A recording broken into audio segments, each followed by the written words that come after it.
Our top story this week, Nintendo released a video statement announcing that Metroid Prime 4's development would be restarted from scratch, and this time with the original Metroid Prime's development team, Retro Studios. It's a bit like having an abortion to start over with a new daddy. A sexier daddy. The daddy that fathered your other 3 children. Apparently, the development of Metroid Prime 4 had not been going so well, and Nintendo felt it wasn't living up to its level of quality standards. The silver lining to all this, thank God Nintendo isn't one of our parents, because let's be honest, very few of us would still be alive. The big release this week was the Resident Evil 2 remake, which has been received with glowing reviews. The game currently boasts a 91% Metacritic score and a 92% OpenCritic score on PlayStation 4 and Xbox One. Critics have praised the combination of action, horror, and puzzle solving, all of which have been significantly changed from the original, without apparently sacrificing its best elements. Critics have also praised the major improvement in the game's narrative, character, and voice acting. But I find that a bit hard to believe. For my money, voice acting doesn't get better than this. You must be the new guy. Leon. Sorry, but it looks like your party has been cancelled. That's beautiful.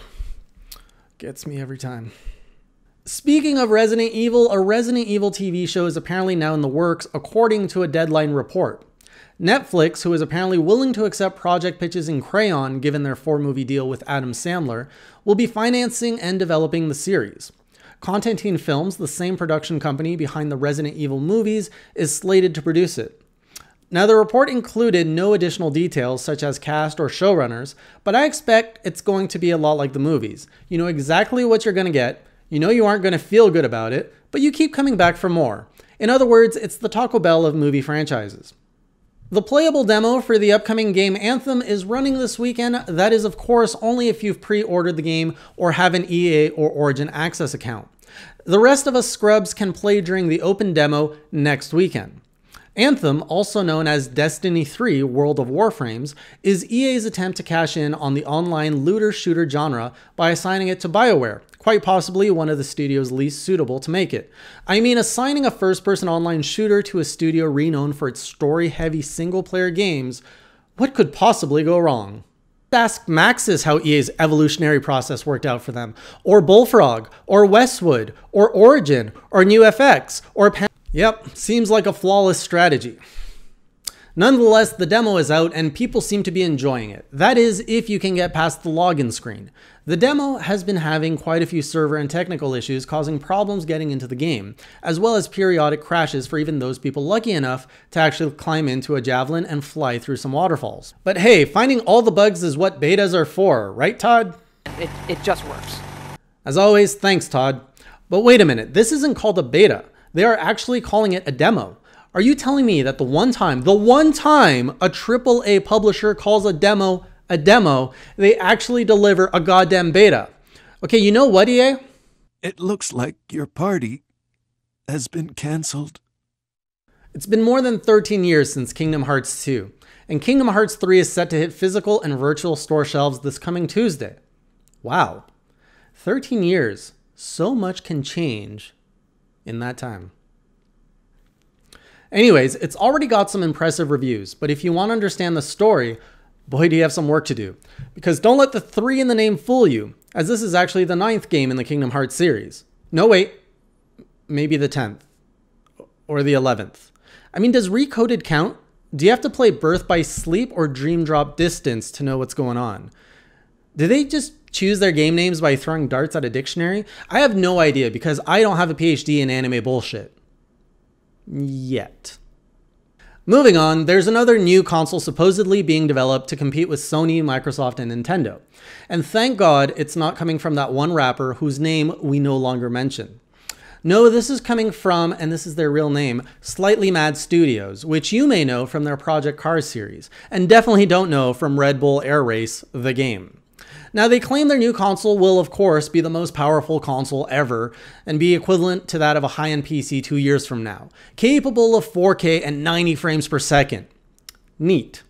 Slightly Mad Studios' new console is set to be called the Mad Box, which is fitting since it almost certainly represents the decision-making process of the studio behind Biker Bash getting into the console wars.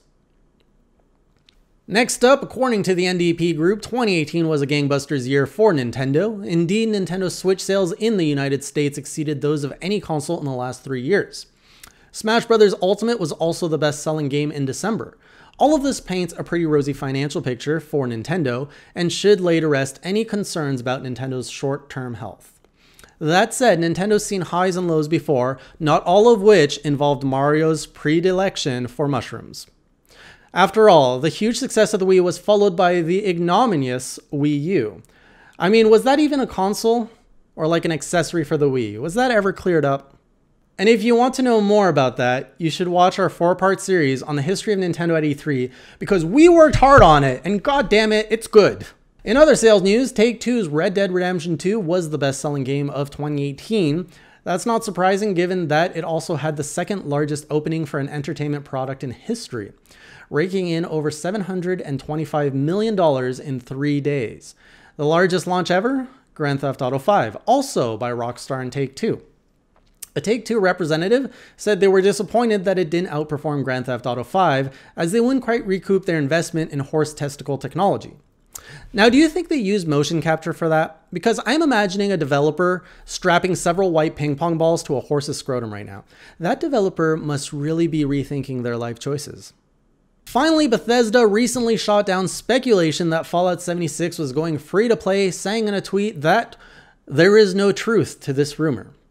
I guess that means Bethesda will continue to try and sell people this game at a premium, which at this point is the equivalent of trying to convince your boss that cargo pants are in fact business casual. Now, I get it. They're comfortable and offer maximum space to carry around your snacks and Magic the Gathering decks. But I don't make the rules. That's just how it is. Alright, look, Fallout 76 may not be free, but you know what is? Laughing at Fallout 76. And that's my free-to-play game of the year. And with that, thanks again for tuning in. Remember to like the video and subscribe to give my life a sense of meaning. Come back next week for more gaming news, and until then, keep it classy. Last week, I asked you all for an existential crisis, and to no one's surprise, none of you participated. Thanks, fam. Shout out to Tim Drake, though, asking my existential crisis question. I don't know why this is more popular. It's hilarious. Going to assume you meant why this isn't more popular. Well, Tim, we all know a freshly picked banana tastes better, yet we settle for those green hard ones in the supermarket because they're easier to find. Are they more popular? Yes. Are they better? No. So remember, kids, even if no one has noticed, you're still a special banana. A delicious, ripe banana just waiting to be picked.